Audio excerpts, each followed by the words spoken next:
मैं वेंचुरीमीटर के बारे में बताऊंगा।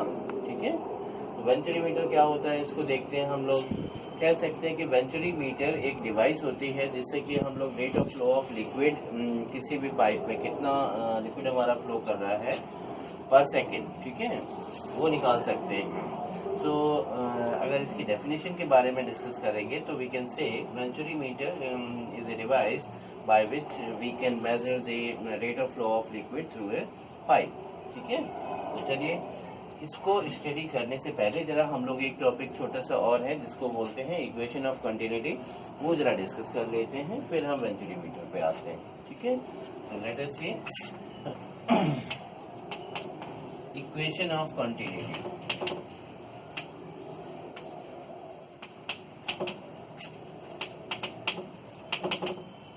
लिया हम लोग यहाँ एज्यूम कर लेते हैं कि भाई अगर हमारे पास कोई ये पाइप है वेरिंग एरिया क्रॉस सेक्शन का, ऐसे ले लिया हमने।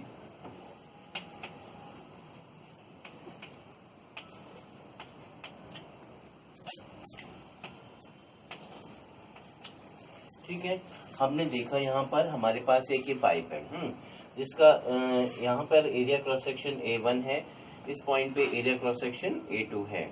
वेलोसिटी ऑफ लिक्विड यहाँ पर कितनी हो गई है V1 और ये वेलोसिटी हो गई हमारी V2। तो अल्टीमेटली हम लोग कह सकते हैं कि इस केस में क्या होगा कि भाई लिक्विड जब भी हमारा इस एंड पे एंटर करेगा तो जितना अमाउंट ऑफ लिक्विड यहाँ पे एंटर करेगा उतना ही लिक्विड हमारे यहाँ से आउट भी होगा, या हम लोग कह सकते हैं कि the mass of the liquid entering through the pipe at this end will be equal to the mass of liquid leaving the pipe at the other end। ठीक है, तो ये पॉइंट अगर हमारा A है, ये पॉइंट हमारा B है। तो अल्टीमेटली हम लोग बोल सकते हैं मास H point A is equal to mass of liquid। ठीक है, या मास शॉर्ट में ही लिख देते हैं, मास एट पॉइंट बी। मैं फिर ये एक्सप्रेशन आपका थोड़ा सा क्लियर करना चाहता हूँ कि मैंने शॉर्ट में ही लिख दिया है, बट हम लोग यहाँ ये बोलना चाह रहे हैं कि भाई जितना मास पाइप के अंदर हमारा यहाँ एंटर करेगा उतना ही मास ऑफ लिक्विड हमारा यहाँ से एमिट आउट होगा। तो हमें पता है मास इज इक्वल टू क्या होता है, वॉल्यूम इनटू डेंसिटी। तो अगर भाई हमने जैसे ये देखा कि दिस वेलोसिटी इज v1, ठीक है, तो एक सेकंड में कितना डिस्टेंस कवर करेगा v1। Ultimately area into distance volume हो जाता है, या हम लोग बोल सकते हैं वॉल्यूम पर सेकंड हमारा कितना हो जाएगा a1 इंटू v1। ये ले लिया भाई हमने, दिस इज a1 v1, और अगर डेंसिटी से मल्टीप्लाई कर दिया है तो ये हो गया हमारा mass per second. It means this expression और this formula is representing the mass of liquid entering the pipe at point A. इसी तरीके से इधर आ जाएगा mass of liquid leaving the pipe at point B. ठीक है, अब इसमें डेंसिटीज हमारी क्या है, डेंसिटी ऑफ लिक्विड हमारी क्या होती है, यहाँ पे सेम है, बिकॉज कोई भी लिक्विड हमारा कैसा होता है, इनकम्प्रेसिबल होता है, उसको हम कंप्रेस नहीं कर सकते हैं। ठीक है, तो ये हमने यहाँ से क्रॉस कर दिया। तो this is a1 v1 equal to क्या हो जाएगा a2 v2, जो हमारी किसके इक्वल होती है, rate of flow of liquid के v। ठीक है, तो v rate of flow of liquid बोले, या हम लोग बोल सकते हैं वॉल्यूम पर सेकेंड। ठीक है, इसका यूनिट क्या हो जाएगा, मीटर क्यूब पर सेकेंड। ठीक है, सो this is about the equation of continuity. तो ये फॉर्मूला हमें अपने दिमाग में रखना है। तो इसके आगे हम लोग ये देखने जा रहे हैं कि भाई वेंचुरीमीटर कैसे हमारा काम करता है और इसका फॉर्मूला हमारा क्या होता है। सो लेट अस सी, ये मैं मिटा देता हूँ।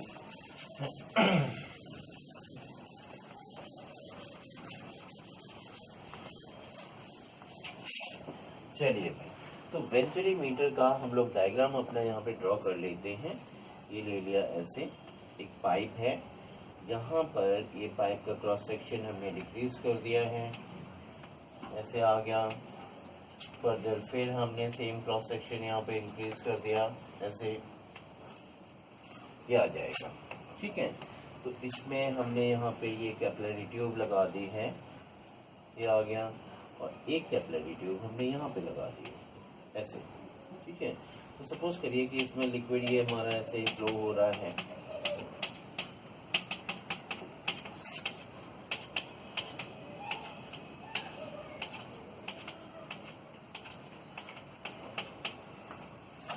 ये हमने ग्राउंड ले लिया है। नाउ लेट, ये जो हाइट है इसको हम मान लेते हैं कि भाई ये एच डैश हाइट हो गई, इस पॉइंट की भी हाइट कितनी हो गई है, this is also equal to H dash, ऐसे ले लेंगे। ठीक है, तो हमने एक क्रॉस सेक्शन ये कंसिडर कर लिया है इस जगह पे, एक क्रॉस सेक्शन अपना यहाँ कंसिडर कर लिया है। इसमें मान लेते हैं कि this cross section is A1 and this cross section is A2, means cross section means area cross section. तो लेट ये एरिया क्रॉस सेक्शन A1 हो गया, यहाँ पे एरिया क्रॉस सेक्शन A2 हो गया। वेलोसिटी ऑफ लिक्विड यहाँ पे V1 हो गई है और ये वेलोसिटी हमारी V2 हो गई है। ठीक है, अब क्या होगा, यहाँ पर भाई कुछ लिक्विड हमारा यहाँ राइज कर जाएगा इस कैपिलरी ट्यूब में, और कुछ लिक्विड हमारा यहाँ पर भी राइज कर जाएगा इस कैपिलरी ट्यूब में। तो दोनों के लेवल्स में जो डिफरेंस है वो कितना आ जाएगा, H। ठीक है, अल्टीमेटली यहाँ पे मैं एक चीज ये बताना चाहूंगा आपको कि अब बात ये आती है कि भाई अगर हमसे पूछा जाए कि इस पॉइंट, ये A पॉइंट मान लिया, ये हमने B पॉइंट मान लिया है, तो किस पॉइंट पे प्रेशर हमारा ज्यादा होगा। तो अल्टीमेटली हमारे दिमाग में एक चीज आती है कि एरिया क्रॉस सेक्शन कम है इसलिए प्रेशर यहाँ पर ज्यादा होगा। ऑब्वियसली स्टैटिक लिक्विड जो होते हैं उनके केस में ये चीज हमारा सोचना बिल्कुल ठीक होगा कि जहाँ एरिया कम है वहाँ प्रेशर ज्यादा होगा, because pressure is equal to होता है force upon area. Pressure generally area के इनवर्सली प्रोपोर्शनल होता है, बट इस केस में यहाँ पर हम लोग देख रहे हैं कि लिक्विड हमारा फ्लो हो रहा है, liquid is flowing from A point to B point. जैसा कि इलेक्ट्रिसिटी में हमें पता है कि करंट हमारी हमेशा कहाँ से कहाँ फ्लो होती है, हाई पोटेंशियल से लो पोटेंशियल की तरफ। इसी तरीके से जो लिक्विड फ्लो होगा वो भी हाई प्रेशर से लो प्रेशर की तरफ फ्लो होता है। इसके लिए भले हमें यहाँ पे कोई एक्सटर्नल एजेंसी अप्लाई करनी पड़ती है, मींस इलेक्ट्रिक मोटर वगैरह है वो अप्लाई करते हैं, जिससे कि इस पॉइंट का प्रेशर ज्यादा होगा, तभी लिक्विड हमारा इस डायरेक्शन में फ्लो करेगा। तो in this case the pressure at A point will be more as compare to at point B, right. तो हमने देखा कि भाई प्रेशर को हम लोग लिक्विड कॉलम के टर्म्स में भी मेजर कर सकते हैं। प्रेशर होता है हमारा this is H rho G। ठीक है, तो अब हम लोग क्या करेंगे, भाई यहाँ पे प्रेशर, ये लिक्विड हाई है, ज़्यादा हाइट तक है, यहाँ पे कम है, इसका मतलब जो इस पॉइंट और इस पॉइंट के बीच में जो प्रेशर डिफरेंस है वो कितना हो जाएगा, H rho G से हम लोग एक्सप्रेस करेंगे। तो चलिए, वेंचुरीमीटर एक ऐसी डिवाइस है जो हमारी बर्नौलीज थ्योरम के बेसिस पे काम करती है। तो अब हम लोग क्या kरेंगे, we will apply Bernoulli's theorem at point A and at point B। ठीक है, तो applying Bernoulli's theorem, applying Bernoulli's theorem, Bernoulli's theorem. ठीक है, तो कह सकते हैं कि भाई बर्नौलीज थ्योरम हमारी क्या है कि टोटल एनर्जी, जब भी कोई लिक्विड हमारा फ्लो करता है किसी पाइप में, तो हर पॉइंट पे उसकी जो तीनों एनर्जीज हैं, pressure energy, kinetic energy and potential energy, उनका सम हमेशा कांस्टेंट होता है। तो जितनी एनर्जी यहाँ पर होगी उतनी ही एनर्जी हमारी यहाँ पर भी होगी। यहाँ पर हम लोग ये देखेंगे कि हाइट दोनों पॉइंट्स की सेम है, that's why the potential energy will be same at both the points। सिर्फ काइनेटिक एनर्जी चेंज होगी और प्रेशर एनर्जी चेंज होगी। तो हमने क्या किया कि भाई ये हो गया energy at A, energy at A is equal to total energy at B ले लिया, ठीक है। तो A पॉइंट पे जो एनर्जी आएगी वो हो गई हमारी भाई P plus this is rho G H plus half rho V square, ऐसे लिख सकते हैं। यानी अगर हम A पॉइंट पे देखते हैं तो प्रेशर मान लिया हमने कितना है P1 है, ठीक है। और हमारी जो हाइट है यहाँ पर ये तो h डैश हो गई है, इसको ले लिया, this is representing potential energy at this point, और वेलोसिटी हमने कितनी ली है v1 हो गया, ठीक है। अल्टीमेटली ये तो टोटल एनर्जी आ गई एट पॉइंट ए। इसी तरीके से total energy at point B वो कितनी हो जाएगी, this is P2 plus rho G H dash plus half rho V2 square, ठीक है। ऐसे लिख लिया हमने, ये आ जाएगा। फर्दर हम लोग कह सकते हैं क्योंकि पोटेंशियल एनर्जी सेम है तो ये हमने कैंसिल आउट कर दिया, ठीक है। तो अब अगर इसको हम इधर लाते हैं तो ये हो जाएगा P1 minus P2, this will be equal to half rho V2 square minus V1 square, ठीक है बच्चों। हम इस एक्सप्रेशन को ऐसे लिख सकते हैं। Now this is the pressure difference between A point and B point, P1 minus P2। इस पॉइंट के और इस पॉइंट के बीच में प्रेशर डिफरेंस कितना है, H रो G के टर्म्स में हम लोग लिख सकते हैं। तो ये हो गया H रो G, ये हो जाएगा हमारा हाफ रो, यहाँ आ गया है V2 square minus V1 square, ऐसे।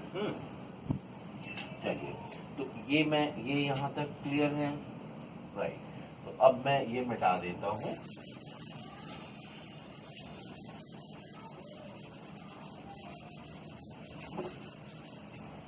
इसमें हम लोग देखेंगे कि डेंसिटी ये रो है, ये भी रो है, कैंसिल हो गया। फर्दर 2 इधर आ जाएगा, so this expression becomes 2GH is equal to, इसको हमने ले लिया है, ये आ जाएगा V2 माइनस V1 का स्क्वायर।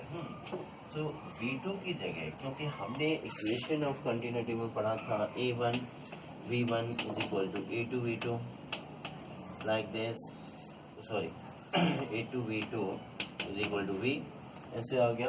तो V2 की वैल्यू कितनी आ जाएगी, V अपॉन A2। सो हम लोग यहाँ पे लिखेंगे this is V upon A2 का होल स्क्वायर हो गया हमारा, ऐसे लिख दिया हमने। This is minus V square upon A1 आ गया। ये इनकी वैल्यूज हमने इसमें पुट कर दी है। यहाँ पर ये कैपिटल V है जो rate of flow of liquid को डिनोट कर रहा है, और A1 A2 हमारे एरिया क्रॉस सेक्शन हो गए। इसमें से हमने V स्क्वायर कॉमन ले लिया, तो दिस इज V स्क्वायर, और यहाँ आ जाएगा 1 upon A2 square minus 1 upon A1 square, ये हो गया। So this is 2GH is equal to, इसको लिख सकते हैं this is V square, then again this is A1 square minus A2 square, और अपॉन में A1 square and A2 square, ठीक है। तो ये स्टेप हमारा यहाँ तक आ गया। फर्दर अब हमें फाइनली अपना फॉर्मूला लिखना है rate of flow of liquid का। तो ये हो जाएगा भाई V इज इक्वल टू, क्योंकि ये सारा हम इधर शिफ्ट कर लेंगे, तो अल्टीमेटली A1 A2 हमारा बाहर आ जाएगा और ये रूट के अंदर आ जाएगा, दिस इज 2GH अपॉन, यहाँ आ जाएगा A1 square minus A2 square, ठीक है। तो ये आ जाता है वेंचुरी मीटर का formula for rate of flow of liquid. तो इसमें अगर हम लोग इस पाइप से रिलेटेड जो वैल्यूज हैं A1 A2 similarly V1 V2, इनकी वैल्यूज अगर हम लोग अपनी पुट करेंगे तो V1 V2 it is independent of V1 and V2। यहाँ पर हमें क्या लेना है, एक तो ये H प्रेशर डिफरेंस या लेवल डिफरेंस हमारा कितना है उसकी वैल्यू हमें चाहिए, एंड ये दो एरिया क्रॉस सेक्शन चाहिए। तो then we can calculate the rate of flow of liquid through a pipe. ठीक है, तो ये आपको समझ में आ गया, राइट। तो आज का टॉपिक हम लोग अपना यहाँ पे क्लोज करते हैं। ठीक है, और नेक्स्ट आगे की क्लासेस में आपको फर्दर टॉपिक्स के बारे में बताया जाएगा। तो फर्दर और टॉपिक्स स्टडी करने के लिए आप लोग हमारे यूट्यूब चैनल को सब्सक्राइब करिएगा। Okay, thanks.